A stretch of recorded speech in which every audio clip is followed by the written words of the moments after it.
go first off, how's the group feeling after 2 consecutive wins? Is it sunk in? Are they still on a high? How do you come through this week? The mood of the group's positive. When you get affirmation for all the hard work that you're putting in to get the results and the outcome that you chase in our game, it's pleasing for them, but also at the same time, we don't take our eyes off what we need to keep doing, and that's, as individuals, get better, as a team, be consistent, and we get another opportunity against Carlton this week. But yeah, it's a great environment to be a part of when you do win games. But even throughout the losses and games where we haven't played well, the attitude and the mindset of the players has generally been in a good space. It's a credit to them because it has been some trying times. A lot made of Carlton's injury woes. How do you, I suppose, focus the group so that that's not in their mind going into this game as if, we can beat them, they've got so many injuries that they're easy picking sort of thing? Every team has probably first choice players out. We're no different. Obviously they're going through a period at the moment where they've got a few injuries, but that's why you have a list of 40 odd players to pick from. And well documented the key position players I've got out. But let's not lose sight of what they've still got in their side. They're still a very strong side, and we've got to prepare for that. They've got a Brownlow medalist sitting in that side that really leads them well. So we're under no illusion that we're not getting distracted by their injuries, because every team's got them at this stage, and they're just having to deal with that. You guys are actually favourites. How do you think? Yeah, how do you think the guys will handle those? Unless you're a punter, I don't think they'll look at it. I know that we go into every game. There's a 50-50 opportunity to win a game, and we said we've won 2 games in a row. Our mindset is positive. We know that things don't get handed to you, so we have had a really sort of strong week on the track. We reviewed our game strongly too. We got away with a great win, but there was a quarter and a half of football where we weren't at the level that we had been in previous weeks. So we reflect on that, and we got to make sure that we bring a 4-quarter effort against a Carlton side that are playing for a lot, and a lot of excitement around the players they could possibly bring in. We got to make sure that we keep our eye on the ball. How do you plan for them, Jarrad? They're going to be different, aren't they? Yeah, they are. But credit to our analysts and our coaching staff. We do our homework on the players that have been playing in the VFL. And they've already announced Lord as a debutant. You can see they're bringing the excitement around that, and there could be a few more debutants at play. So we watch the vision. I think the unknown is how they structure up. They have probably lost a few players from their forward line, and that's probably the differences there. But their back line's still the same, their midfield's still the same. So we'll prepare as best we can for them. But where we're at right now is more about us as a football side, and that's where our eyes are fixated on at the moment. You mentioned they've still got a few things, a few key assets, and there's still the bulk of their midfield is going to be out there, and that's where big threats lie. How do you get your midfield ready to play against the likes of Cripps? Once again, it's a great opportunity for our midfield to go up against Cripps, Walsh, Kennedy, and you got Akers and Hollands on the wing, Pitnet in the ruck. So they've got some good players. We've got to make sure our players know what they're coming up against. Their identity is built around clearance and contest and pressure, and that's what we're chasing as a football side. And we've shown what our best looks like. Great opportunity for us on Sunday. And the gaff factor, how big a role do you think that'll play this weekend? Well, they already got a taste of it last week when he played Gaffy, and came on and had an impact. And it's going to be hopefully a memorable moment for Andrew, who's given great service to this footy club. 300 total games, I think, he ends up being, and we got he gets to hopefully celebrate a good performance from the team, and our team acknowledge that in the way they go about their performance. And we also got Crippers, 250 combined AFL games as well. So there's excitement around that, and for Andrew and his family and friends and all the players that have played with him over a period of time. And he hopefully gets to do that in front of 60-odd thousand people that will come and support us. We've seen some great performances in players' last games. Remember Josh Kennedy a few years back. Do you think Gaff's got one final big one in him? I hope so. But I think I said it last week. All we want Gaffy to do is play his role, be selfless as he's done for his whole career, and hopefully our guys do the same, and really honour him in the right way by playing the brand of football that we want to, and the outcome hopefully will take care of itself. That mark you took on the weekend, did you guys highlight that during the week? Yeah, Yeah, definitely. When we put together our highlight package of trademark behaviours, he was right there, and only fitting, that he gets that shot on goal. I think in the box at the time we're thinking, he's about 45 metres out. Is he going to make the distance? But he was pretty confident he was. Now whether it was planned that he was going to drop it short, I don't know. But yeah, I think it was fitting that. I've spoken before about his courage as a footballer, and courage can be measured in different ways. But the courage that he's shown over his career to run at a high level consistently, an average 25 possessions a game over 279 games, is a great achievement. But that courage was going back with the flow of the ball. And that's why I think sometimes we underestimate about Andrew Gaff in the position he plays on the wing. And it just typified the type of footballer he is and why he's played so long in the AFL. Do you have an update on Luke Edwards' report came out about concussion and his future? At the moment, they're working through the process, obviously, of managing him and through the medical team, and the third concussion this year. So we want to make sure the club is going to do their due diligence to make sure he's right for his future, and that's all I can really say on that at the moment. Tom Barrass, out again. How close was he to playing? Yeah, well, he trained on Tuesday, so he's been a week-to-week proposition because the nature of his injury. There was the concussion.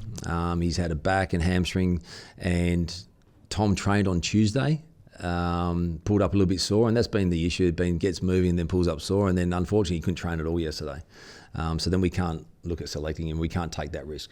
Is there a concern that he may have played his last game for the Eagles, considering there's so much talk about him possibly going to Hawthorn? Well, there's a lot of talk externally, but inside the four walls, we're looking at him to be right each week to play, and it hasn't turned out that way. So we're in that position again that we'll look to get him right and to get him in a position to play next week. Jake Waterman was out there just before. Looks like he was doing a fitness test as well. Is he okay to go? Yeah, he's okay. He was a little bit unwell at the start of the week, and we don't want to infect our boys with any sort of flu-like symptoms. So he had to deal with that at the start of the week, and so we kept him away from the group, and he did a bit of a run, but all reports is he's good to go.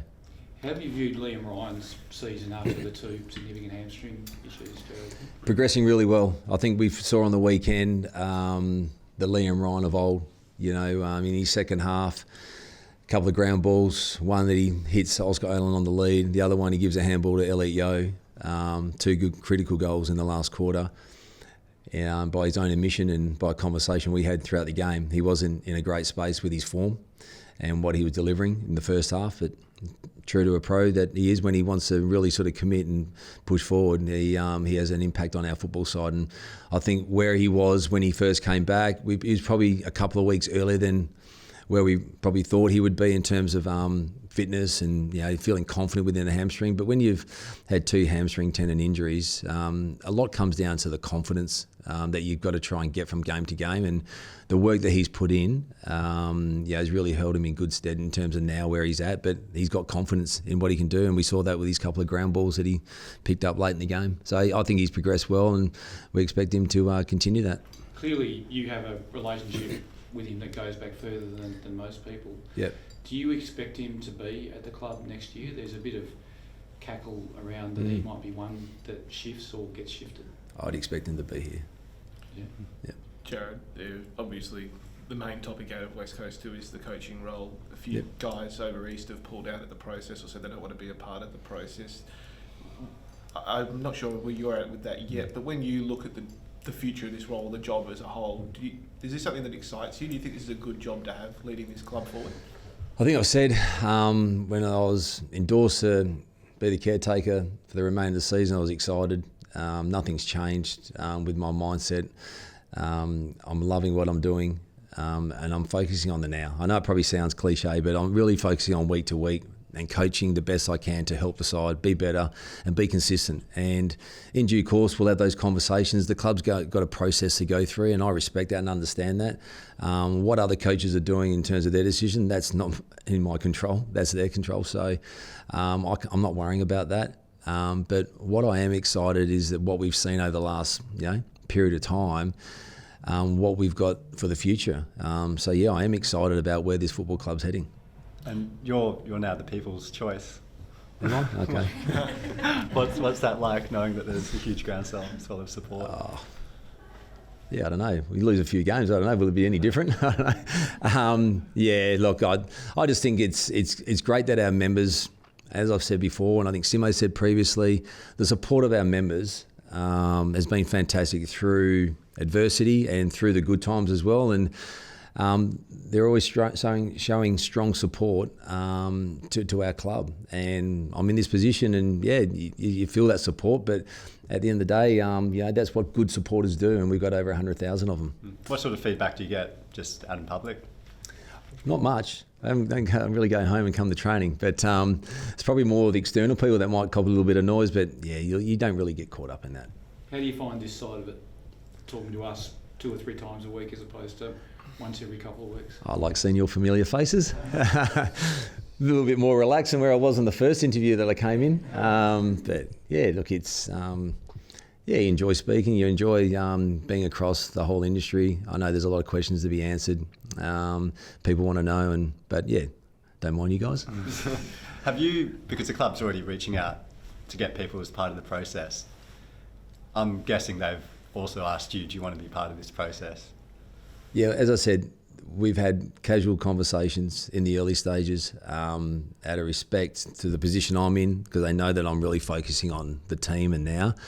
We're not going into the depths of those conversations. I dare say in due course that'll happen in the next week or two, probably season's end. Once again, let's get through this weekend's game, let's get through Geelong, and we'll probably have those conversations and we'll see where that lies. And how would you describe your bond with the player group?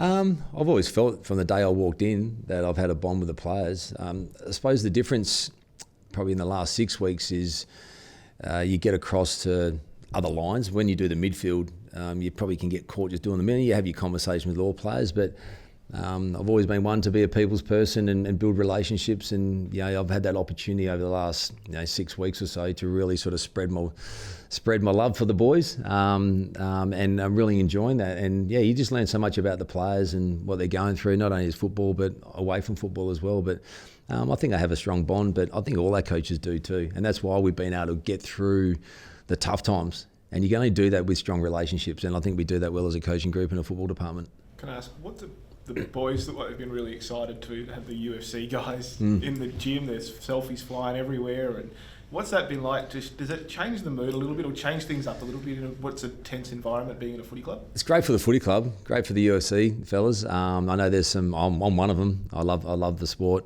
I think it's great. You see the brutality of it, but you also see the detail and the strategy that goes into it as well. And to have them in our 4 walls this week has been really eye-opening to how hard they train and they're in a down week and how they prep for their up-and-coming fight on Sunday. And yeah, it's been great for the players. A lot of energy. We've had to make sure they don't get too distracted, and I've had to sort of just warn them that if they get out of hand, I'll put them in the ring with a couple of them. But it's been good to have them, and I think they've enjoyed being here too. They've had a kick with the boys, put on the Eagles jumper, so it's great that our brand can be associated with them because they're worldwide. Just sent myself a text to one of the media guys. Jermaine Jones not playing in the Waffle tomorrow. Is he okay? Yeah, well, he copped the hit yesterday in match play, so I think medical are working through that. I'm not 100% across exactly whether he'll play or not. They'll work through that. And it's forecast to rain quite a lot tomorrow, and there's obviously the Wallabies playing. How concerned are you for the surface on Sunday? Well, we'll rock up Sunday and see what it's like. I can't worry too much about that. But once again, you get the Wallabies playing here. Great for the city at Optus Stadium. Just quickly on Edward, sorry, I know you can't say a whole lot, but how is he going? I guess knowing that his future is up in the air at this point. Future up in the air. Well, obviously, young fella's had 3 concussions. You want to work through that, but he knows he's in good hands with the football club and the medical team, and he'll work through that. He's a young 21-year-old man that's just navigating his way through that with good support around him.